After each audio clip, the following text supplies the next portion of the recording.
ನಮಸ್ಕಾರ ಮಕರ ರಾಶಿಯವರೇ. ನಿಮ್ಮೊಂದಿಗೆ ಎಂದಾದರೂ ಹೀಗೆ ಸಂಭವಿಸಿದೆಯೇ? ನೀವು ಯಾರನ್ನಾದರೂ ನಿಮ್ಮ ಪ್ರಾಣಕ್ಕಿಂತ ಹೆಚ್ಚಾಗಿ ನಂಬಿದ್ದೀರಾ? ಅವರಿಗಾಗಿ ನಿಮ್ಮ ತತ್ವ ನಿಯಮಗಳನ್ನು ಮುರಿದಿದ್ದೀರಾ? ನಿಮ್ಮ ರಾತ್ರಿಗಳ ನಿದ್ರೆಯನ್ನು ಹಾಳುಮಾಡಿಕೊಂಡಿದ್ದೀರಾ ಮತ್ತು ಬಹುಶಃ ಈ ವ್ಯಕ್ತಿ ಬದಲಾಗಬಹುದು ಎಂದು ಭಾವಿಸಿ ಅವರ ಪ್ರತಿಯೊಂದು ತಪ್ಪನ್ನೂ ನಿರ್ಲಕ್ಷಿಸಿದ್ದೀರಾ? ನೀವು ನಿಮ್ಮ ಎಲ್ಲವನ್ನೂ ಪಣಕ್ಕಿಡುತ್ತೀರಿ, ನಿಮ್ಮ ಸಮಯ, ನಿಮ್ಮ ಶಕ್ತಿ, ನಿಮ್ಮ ಪ್ರೀತಿ ಮತ್ತು ನಿಮ್ಮ ಮುರಿಯದ ನಂಬಿಕೆ. ಆದರೆ ಬದಲಾಗಿ ನಿಮಗೆ ಏನು ಸಿಗುತ್ತದೆ? ವಂಚನೆ, ಮೋಸ ಅಥವಾ ನಿಮ್ಮ ಭಾವನೆಗಳಿಗೆ ಬೆಲೆ ನೀಡದಿರುವುದು. ಹೀಗಾದಾಗ ಒಬ್ಬ ಸಾಮಾನ್ಯ ಮನುಷ್ಯ ಬಹುಶಃ ಅಳುತ್ತಾನೆ, ಬೇಡಿಕೊಳ್ಳುತ್ತಾನೆ ಅಥವಾ ಎದುರಿಗಿರುವವರಿಂದ ಉತ್ತರವನ್ನು ಕೇಳುತ್ತಾನೆ.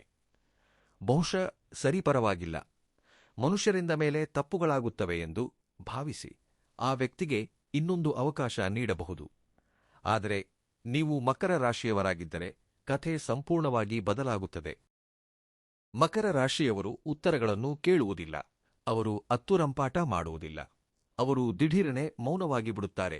ಒಂದು ಆಳವಾದ, ತಂಪಾದ ಮೌನ. ಅದರ ನಂತರ ಆ ವ್ಯಕ್ತಿ ಅವರಿಗೆ ಈ ಜಗತ್ತಿನಲ್ಲಿದ್ದು ಶಾಶ್ವತವಾಗಿ ಇಲ್ಲದಂತಾಗುತ್ತಾನೆ. ಯಾವುದೇ ಎರಡನೇ ಅವಕಾಶವಿಲ್ಲ, ಯಾವುದೇ ವಿವರಣೆಯಿಲ್ಲ, ಹಿಂತಿರುಗುವಿಕೆಯೂ ಇಲ್ಲ. ಮಕರ ರಾಶಿಯವರು ಒಮ್ಮೆ ಮುಚ್ಚಿದ ಬಾಗಿಲು ಮತ್ತೆಂದೂ ತೆರೆಯುವುದಿಲ್ಲ. ಆದರೆ ಕೊನೆಗೂ ಹೀಗೇಕೆ? ಮಕರ ರಾಶಿಯವರನ್ನು ಯಾಕೆ ಇಷ್ಟೊಂದು ಕಠೋರ ಎಂದು ಪರಿಗಣಿಸಲಾಗುತ್ತದೆ? ಅವರಲ್ಲಿ ಭಾವನೆಗಳೇ ಇರುವುದಿಲ್ಲವೇ? ಅವರಿಗೆ ನೋವಾಗುವುದಿಲ್ಲವೇ? ಅಥವಾ ಇದರ ಹಿಂದೆ ಜಗತ್ತು ಇದುವರೆಗೆ ಅರ್ಥಮಾಡಿಕೊಳ್ಳಲಾಗದ ಯಾವುದೋ ಆಳವಾದ ರಹಸ್ಯ ಅಡಗಿದೆಯೇ? ನಮಸ್ಕಾರ ಗೆಳೆಯರೇ, ಶ್ರೀಭಕ್ತಿ ಜ್ಯೋತಿಷ್ಯ ವಾಣಿ ಕುಟುಂಬಕ್ಕೆ ನಿಮಗೆ ಹೃದಯಪೂರ್ವಕ ಸ್ವಾಗತ. ಇಂದು ನಾವು ಪ್ರತಿಯೊಬ್ಬ ಮಕರ ರಾಶಿಯವರು ಅನುಭವಿಸುವ, ಆದರೆ ಯಾರಿಗೂ ವಿವರಿಸಲಾಗದ ಆ ಸತ್ಯದ ಮೇಲಿನ ಮುಸುಕನ್ನು ತೆಗೆಯಲಿದ್ದೇವೆ. ಇಂದಿನ ನಮ್ಮ ಈ ಚರ್ಚೆ ತುಂಬಾ ವಿಶೇಷವಾಗಿರಲಿದೆ. ಮಕರ ರಾಶಿಯವರು ತಮ್ಮ ಜೀವನದಲ್ಲಿ ಯಾರಿಗೂ ಎರಡನೇ ಅವಕಾಶವನ್ನು ಏಕೆ ನೀಡುವುದಿಲ್ಲ ಎಂಬುದನ್ನು ಇಂದು ನಾವು ಆಳವಾಗಿ ತಿಳಿದುಕೊಳ್ಳಲಿದ್ದೇವೆ. ನೀವು ಸ್ವತಃ ಮಕರ ರಾಶಿಯವರಾಗಿದ್ದರೆ ಇಂದು ಯಾರೋ ನಿಮ್ಮ ಆತ್ಮದ ಪುಟಗಳನ್ನೇ ಓದುತ್ತಿದ್ದಾರೆ ಎಂದೆನಿಸಬಹುದು. ಒಂದು ವೇಳೆ ನಿಮ್ಮ ಜೀವನದಲ್ಲಿ ಯಾರಾದರೂ ಮಕರ ರಾಶಿಯವರಿದ್ದರೆ ಈ ವಿಡಿಯೋವನ್ನು ಕೊನೆಯವರೆಗೂ ಖಂಡಿತ ನೋಡಿ, ಏಕೆಂದರೆ ಇಂದು ನಿಮಗೆ ನಿಮ್ಮ ಕಣ್ಣುಗಳನ್ನು ತೆರೆಸುವ ಸತ್ಯ ತಿಳಿಯಲಿದೆ. ಹಾಗಿದ್ದರೆ ಈ ಪಯಣವನ್ನು ಪ್ರಾರಂಭಿಸೋಣ. ಮೊದಲನೆಯದಾಗಿ ನಾವು ಮಕರ ರಾಶಿಯ ಮೂಲ ಸ್ವಭಾವವನ್ನು ಅರ್ಥಮಾಡಿಕೊಳ್ಳಬೇಕು. ನೋಡಿ, ಮಕರವು ಪೃಥ್ವಿ ತತ್ವದ ರಾಶಿಯಾಗಿದೆ. ಪೃಥ್ವಿಯ ಗುಣವೇನು? ಸ್ಥಿರತೆ, ಆಳ ಮತ್ತು ಶಕ್ತಿ. ಮಕರ ರಾಶಿಯವರು ಗಾಳಿಯಲ್ಲಿ ಅರಮನೆಗಳನ್ನು ಕಟ್ಟುವುದಿಲ್ಲ. ಇವರು ತಮ್ಮ ಜೀವನ, ತಮ್ಮ ಸಂಬಂಧಗಳು ಮತ್ತು ತಮ್ಮ ನಂಬಿಕೆಯನ್ನು ಒಂದೊಂದೇ ಇಟ್ಟಿಗೆಯನ್ನು ಜೋಡಿಸಿ ಕಟ್ಟುತ್ತಾರೆ. ಮಕರ ರಾಶಿಯ ವ್ಯಕ್ತಿಯು ಯಾರನ್ನಾದರೂ ತನ್ನ ಹತ್ತಿರಕ್ಕೆ ಕರೆತಂದಾಗ ಅವರು ಸಾಕಷ್ಟು ಸಮಯ ತೆಗೆದುಕೊಳ್ಳುತ್ತಾರೆ. ಅವರು ನಿಮ್ಮನ್ನು ಪರೀಕ್ಷಿಸುತ್ತಾರೆ, ಅರ್ಥಮಾಡಿಕೊಳ್ಳುತ್ತಾರೆ ಮತ್ತು ನೀವು ಅವರ ನಂಬಿಕೆಗೆ ಅರ್ಹರು ಎಂದು ಸಂಪೂರ್ಣವಾಗಿ ಖಚಿತವಾದಾಗ ಬೇರೆ ಯಾರೂ ತಲುಪಲಾಗದ ತಮ್ಮ ಹೃದಯದ ಆ ಭಾಗದಲ್ಲಿ ನಿಮಗೆ ಜಾಗ ನೀಡುತ್ತಾರೆ. ಈಗ ಯೋಚಿಸಿ, ನೀವು ಆ ವ್ಯಕ್ತಿಯ ನಂಬಿಕೆಯನ್ನು ಮುರಿದರೆ ನೀವು ಕೇವಲ ಒಂದು ತಪ್ಪನ್ನು ಮಾಡಿಲ್ಲ. ನೀವು ಅವರ ವರ್ಷಗಳ ಶ್ರಮದಿಂದ ನಿರ್ಮಿಸಲಾದ ಆ ನಂಬಿಕೆಯ ಅರಮನೆಯನ್ನು ಒಂದೇ ಏಟಿಗೆ ಕೆಳಗೆ ಉರುಳಿಸಿದ್ದೀರಿ. ಮಕರ ರಾಶಿಯವರಿಗೆ ನಂಬಿಕೆ ಎಂಬುದು ಗಾಜಿನಂತಲ್ಲ, ಬದಲಿಗೆ ಕಟ್ಟಡದ ಅಡಿಪಾಯದಂತಿರುತ್ತದೆ. ಅಡಿಪಾಯವೇ ಬಿರುಕು ಬಿಟ್ಟರೆ ಅದರ ಮೇಲೆ ಮತ್ತೆ ಕಟ್ಟಡವನ್ನು ನಿರ್ಮಿಸಲು ಸಾಧ್ಯವಿಲ್ಲ. ಆದ್ದರಿಂದ ಅವರು ನಿಮಗೆ ಎರಡನೇ ಅವಕಾಶವನ್ನು ನೀಡುವುದಿಲ್ಲ, ಏಕೆಂದರೆ ಉಂಟಾದ ಬಿರುಕು ಇನ್ನು ಮುಂದೆಂದೂ ತುಂಬುವುದಿಲ್ಲ ಎಂಬುದು ಅವರಿಗೆ ತಿಳಿದಿದೆ. ಈಗ ಜ್ಯೋತಿಷ್ಯದ ಕಾರಣದ ಬಗ್ಗೆ ಮಾತನಾಡೋಣ. ಮಕರ ರಾಶಿಯ ಅಧಿಪತಿ ಸ್ವತಃ ಕರ್ಮಫಲದಾತ, ನ್ಯಾಯದ ದೇವ ಶನಿ ಪರಮಾತ್ಮ. ಶನಿದೇವನ ಸ್ವಭಾವವೇನು? ಶಿಸ್ತು, ವಾಸ್ತವಿಕತೆ, ಸಮಯದ ಮೌಲ್ಯ ಮತ್ತು ನ್ಯಾಯ. ಮಕರ ರಾಶಿಯವರ ನರನದಲ್ಲೂ ಶನಿದೇವನ ಪ್ರಭಾವ ಓಡಾಡುತ್ತದೆ. ಈ ಜನರು ಸುಳ್ಳು, ವಂಚನೆ ಮತ್ತು ಚಾಲಾಕಿತನವನ್ನು ದೂರದಿಂದಲೇ ಪತ್ತೆ ಹಚ್ಚುತ್ತಾರೆ. ಶನಿದೇವನು ಸತ್ಯದ ದೇವತೆ. ಆದ್ದರಿಂದ ಮಕರ ರಾಶಿಯವರಿಗೆ ಸ್ಪಷ್ಟತೆ ಎಂದರೆ ತುಂಬಾ ಇಷ್ಟ. ಯಾರಾದರೂ ಇವರಿಗೆ ಮೋಸ ಕೊಟ್ಟಾಗ ಅಥವಾ ಇವರೊಂದಿಗೆ ಆಟವಾಡಿದಾಗ ಅವರು ಕೇವಲ ಒಬ್ಬ ಮಕರ ರಾಶಿಯವನಿಗೆ ಗಾಯಗೊಳಿಸುತ್ತಿಲ್ಲ, ಅವರು ಎಲ್ಲೋ ಒಂದು ಕಡೆ ಶನಿಯ ತತ್ವಗಳಿಗೆ ಸವಾಲು ಹಾಕುತ್ತಿದ್ದಾರೆ. ಮಕರ ರಾಶಿಯವರು ಎಂದಿಗೂ ಸೇಡು ತೀರಿಸಿಕೊಳ್ಳಲು ತಮ್ಮ ಸಮಯವನ್ನು ಹಾಳು ಮಾಡುವುದಿಲ್ಲ. ಈ ಜನರು ಕರ್ಮದ ಮೇಲೆ ಆಳವಾದ ನಂಬಿಕೆಯನ್ನು ಹೊಂದಿರುತ್ತಾರೆ. ಯಾರಾದರೂ ಇವರ ಹೃದಯವನ್ನು ಮುರಿದಾಗ ಇವರು ಆ ವ್ಯಕ್ತಿಯೊಂದಿಗೆ ಜಗಳವಾಡುವ ಬದಲು ಅವನನ್ನು ಶನಿದೇವನ ನ್ಯಾಯಕ್ಕೆ ಬಿಟ್ಟುಬಿಡುತ್ತಾರೆ. ಸಮಯದ ಚಕ್ರ ತಿರುಗುತ್ತದೆ ಮತ್ತು ಪ್ರತಿಯೊಬ್ಬ ವ್ಯಕ್ತಿಯೂ ತಾನು ಮಾಡಿದ ಕಾರ್ಯಕ್ಕೆ ಲೆಕ್ಕ ಕೊಡಬೇಕಾಗುತ್ತದೆ ಎಂಬುದು ಇವರಿಗೆ ತಿಳಿದಿದೆ. ಆದ್ದರಿಂದ ಇವರು ಮೌನವಾಗಿ ಹಿಂದೆ ಸರಿಯುತ್ತಾರೆ. ಹಾಲಿನಿಂದ ನೊಣವನ್ನು ತೆಗೆದು ಎಸೆಯುವಂತೆ ಅವರು ಆ ವ್ಯಕ್ತಿಯನ್ನು ತಮ್ಮ ಜೀವನದಿಂದ ಹೊರಗೆ ಎಸೆದುಬಿಡುತ್ತಾರೆ. ಮೊದಲ ಬಾರಿಗೆ ನಿಷ್ಠಾವಂತನಾಗಲು ಸಾಧ್ಯವಾಗದ ವ್ಯಕ್ತಿ ಎರಡನೇ ಬಾರಿಯೂ ವಂಚನೆಯನ್ನೇ ಮಾಡುತ್ತಾನೆ ಎಂಬುದು ಇವರ ನಂಬಿಕೆ. ಸ್ನೇಹಿತರೆ, ಮಕರ ರಾಶಿಯವರ ಜೀವನದಲ್ಲಿ ಕಳೆದ ಕೆಲವು ವರ್ಷಗಳು ಅತ್ಯಂತ ಸಂಘರ್ಷಮಯವಾಗಿದ್ದವು. ಆದರೆ ಈಗ ಸಮಯ ಬದಲಾಗಿದೆ. ಮಕರ ರಾಶಿಯ 7 ಶನಿಯ ಪ್ರಭಾವ ಈಗ ಸಂಪೂರ್ಣವಾಗಿ ಮುಕ್ತಾಯಗೊಂಡಿದೆ. ಕಳೆದ ಕೆಲವು ವರ್ಷಗಳಿಂದ ನಿಮ್ಮ ಜೀವನದಲ್ಲಿದ್ದ ಮಾನಸಿಕ ಒತ್ತಡ, ನಿರ್ಬಂಧಗಳು ಮತ್ತು ಅಂಧಕಾರಗಳು ಈಗ ಹರಿದು ಹೋಗಿವೆ. ಈಗ ನಿಮ್ಮ ಆಲೋಚನೆಗಳಲ್ಲಿ ಒಂದು ಅದ್ಭುತ ಸ್ಪಷ್ಟತೆ ಬಂದಿದೆ. ಇದರೊಂದಿಗೆ ಪ್ರಸ್ತುತ ಶನಿದೇವನು ಮೀನರಾಶಿಯಲ್ಲಿ ಸಂಚಾರ ಮಾಡುತ್ತಿದ್ದಾನೆ. ಮಕರ ರಾಶಿಗೆ ಮೀನರಾಶಿಯು 3ನೇ ಮನೆಯಾಗಿ ಬರುತ್ತದೆ. ಜ್ಯೋತಿಷ್ಯದಲ್ಲಿ 3ನೇ ಮನೆಯು ಪರಾಕ್ರಮ, ಅಗಾಧ ಧೈರ್ಯ ಮತ್ತು ಸಾಹಸ ತೆಗೆದುಕೊಳ್ಳುವ ಸಾಮರ್ಥ್ಯದ್ದಾಗಿದೆ. ಈ ಗೋಚಾರವು ಮಕರ ರಾಶಿಯವರಿಗೆ ಹೊಸ ಶಕ್ತಿಯನ್ನು ನೀಡಿದೆ. 3ನೇ ಮನೆಯಲ್ಲಿ ಕುಳಿತ ಶನಿಯು ಮಕರ ರಾಶಿಯವರಿಂದ ಕಳೆದುಕೊಳ್ಳುವ ಭಯವನ್ನು ಸಂಪೂರ್ಣವಾಗಿ ಇಲ್ಲದಂತೆ ಮಾಡಿದ್ದಾನೆ. ಈಗ ನೀವು ಮುಂಚಿತಕ್ಕಿಂತಲೂ ಹೆಚ್ಚು ಧೈರ್ಯಶಾಲಿಗಳಾಗಿದ್ದೀರಿ.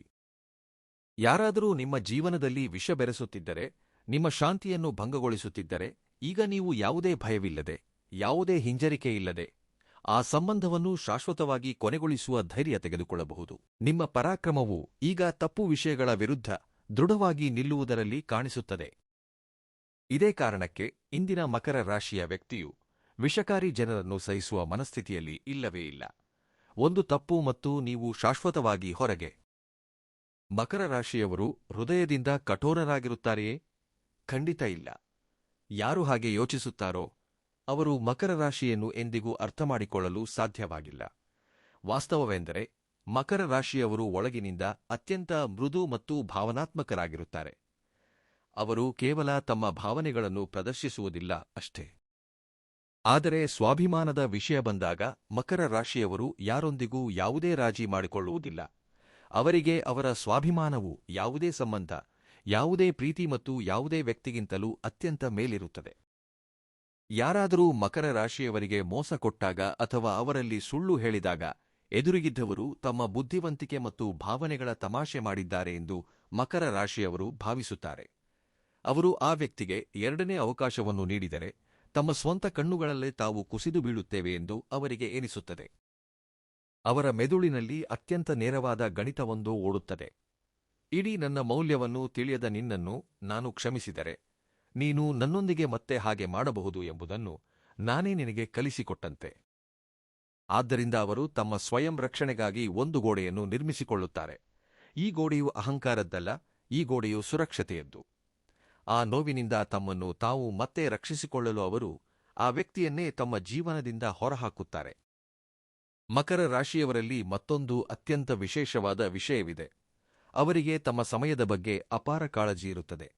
ಇವರು ತುಂಬಾ ವಾಸ್ತವಿಕವಾಗಿ ಯೋಚಿಸುತ್ತಾರೆ. ಇವರ ಹತ್ತಿರ ಅನಗತ್ಯ ನಾಟಕಗಳು ಮತ್ತು ಸುಳ್ಳು ಸಂಬಂಧಗಳಿಗಾಗಿ ಸಮಯವೂ ಇಲ್ಲ, ಶಕ್ತಿಯೂ ಇಲ್ಲ. ನೀವು ಮಕರ ರಾಶಿಯವರ ನಂಬಿಕೆಯನ್ನು ಮುರಿದಾಗ ಅವರ ಮೆದುಳು ಅತ್ಯಂತ ಪ್ರಾಯೋಗಿಕವಾಗಿ ಕೆಲಸ ಮಾಡುತ್ತದೆ. ಅವರು ಯೋಚಿಸುತ್ತಾರೆ, ನಾನು ಈ ಸಂಬಂಧದಲ್ಲಿ ನನ್ನ ಅಮೂಲ್ಯವಾದ ಸಮಯವನ್ನು ಹೂಡಿಕೆ ಮಾಡಿದೆ ಮತ್ತು ಇದರ ಫಲಿತಾಂಶ ಹೀಗಾಯಿತು. ಈಗ ನಾನು ಇವನಿಗೆ ಎರಡನೇ ಅವಕಾಶ ನೀಡಿದರೆ ನನ್ನ ಇನ್ನೂ ಹೆಚ್ಚಿನ ಸಮಯವನ್ನು ಹಾಳು ಮಾಡಿಕೊಳ್ಳುತ್ತೇನೆ. ಮಕರ ರಾಶಿಯವರು ಆ ಸಮಯ ಮತ್ತು ಶಕ್ತಿಯನ್ನು ತಮ್ಮ ಗುರಿಯ ಮೇಲೆ, ತಮ್ಮ ವೃತ್ತಿಜೀವನದ ಮೇಲೆ ಅಥವಾ ನಿಜವಾಗಿಯೂ ಅದಕ್ಕೆ ಅರ್ಹರಾಗಿರುವ ಜನರ ಮೇಲೆ ವಿನಿಯೋಗಿಸಲು ಹೆಚ್ಚು ಇಷ್ಟಪಡುತ್ತಾರೆ. ಅವರಿಗೆ ಕಳೆದುಹೋದ ನಿನ್ನೆ ಎಂದರೆ ಸತ್ತು ಹೋದ ನಿನ್ನೆ. ಅವರು ಯಾವಾಗಲೂ ಮುಂದಕ್ಕೆ ನೋಡುತ್ತಾರೆ. ಒಮ್ಮೆ ಅವರು ಮುಂದೆ ಸಾಗಿದ ನಂತರ ಹಿಂದೆ ತಿರುಗಿ ನೋಡುವುದು ಅವರ ಜಾತಕದಲ್ಲೇ ಇರುವುದಿಲ್ಲ. ನೀವು ಮಕರ ರಾಶಿಯವರಾಗಿದ್ದು ನನ್ನನ್ನು ಕೇಳುತ್ತಿದ್ದರೆ ನಾನು ನಿಮಗೆ ಒಂದು ಮಾತು ಹೇಳಲು ಬಯಸುತ್ತೇನೆ. ಹಲವು ಬಾರಿ ಜನರು ನಿಮಗೆ ಚುಚ್ಚುಮಾತುಗಳನ್ನು ಆಡಬಹುದು. ನೀವು ತುಂಬಾ ಅಹಂಕಾರಿಗಳು, ನಿಮ್ಮಲ್ಲಿ ದಯೆಯಿಲ್ಲ, ನೀವು ಯಾರನ್ನೂ ಕ್ಷಮಿಸುವುದಿಲ್ಲ ಎಂದು ಹೇಳಬಹುದು. ಹಲವು ಬಾರಿ ನೀವೇ ಒಂಟಿಯಾಗಿದ್ದಾಗ ನನ್ನಲ್ಲಿ ನಿಜವಾಗಿಯೂ ಏನಾದರೂ ಕೊರತೆಯಿದೆಯೇ, ನನ್ನ ಹೃದಯ ಕಲ್ಲಿನದಾಗಿದೆಯೇ ಎಂದು ಯೋಚಿಸುತ್ತಿರಬಹುದು.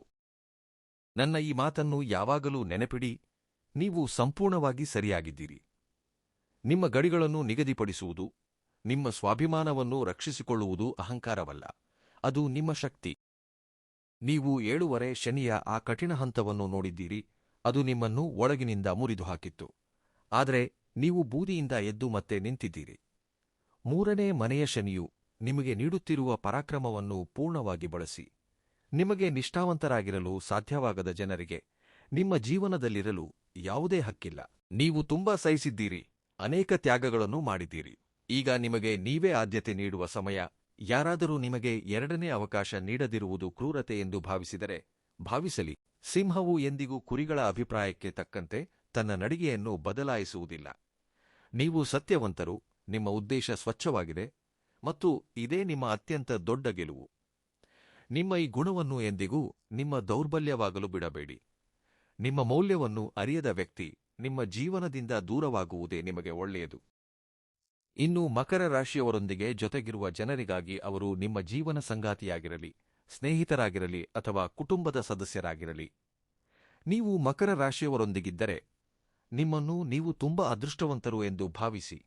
ಏಕೆಂದರೆ ಮಕರ ರಾಶಿಯವರು ಯಾರನ್ನಾದರೂ ಪ್ರೀತಿಸಿದರೆ ಅವರು ಪೂರ್ಣ ಮನಸ್ಸಿನಿಂದ ಪ್ರೀತಿಸುತ್ತಾರೆ. ಅವರು ನಿಮ್ಮ ಪ್ರತಿಯೊಂದು ಸುಖದುಃಖದಲ್ಲೂ ಬಂಡೆಯಂತೆ ನಿಮ್ಮ ಜೊತೆ ನಿಲ್ಲುತ್ತಾರೆ, ನಿಮಗಾಗಿ ಇಡೀ ಜಗತ್ತಿನೊಂದಿಗೆ ಹೋರಾಡುತ್ತಾರೆ.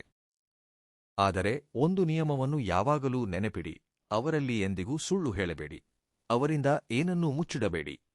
ಮಕರ ರಾಶಿಯವರಿಗೆ ಕಹಿ ಸತ್ಯ ಸಹ್ಯವಾಗುತ್ತದೆ, ಆದರೆ ಸಿಹಿ ಸುಳ್ಳಲ್ಲ.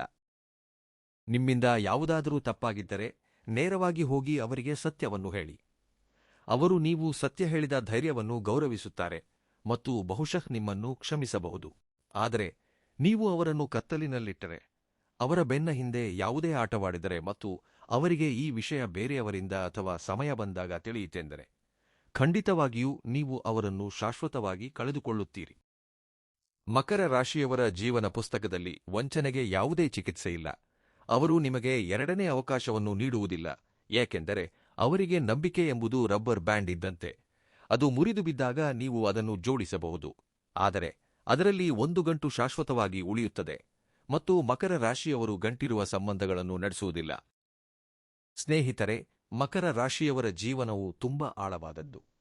ಅವರು ಬಹಳಷ್ಟನ್ನು ಸಹಿಸುತ್ತಾರೆ, ತುಂಬಾ ವಿಷಯಗಳನ್ನು ನೋಡುತ್ತಾರೆ, ಆದರೆ ಎಂದಿಗೂ ಯಾರ ಬಳಿಯೂ ದೂರುವುದಿಲ್ಲ. ಅವರು ಯಾರಿಗೂ ಎರಡನೇ ಅವಕಾಶ ನೀಡದಿರುವುದು ಅವರ ಅನಿವಾರ್ಯತೆಯಲ್ಲ, ಅವರ ಆಯ್ಕೆ. ಅದು ಅವರ ನಿರ್ಧಾರ, ಮತ್ತು ಈ ನಿರ್ಧಾರವನ್ನು ಅವರು ತಮ್ಮ ಅನುಭವಗಳಿಂದ ಕಲಿಯುತ್ತಾ ತುಂಬಾ ಆಲೋಚಿಸಿ ತೆಗೆದುಕೊಳ್ಳುತ್ತಾರೆ.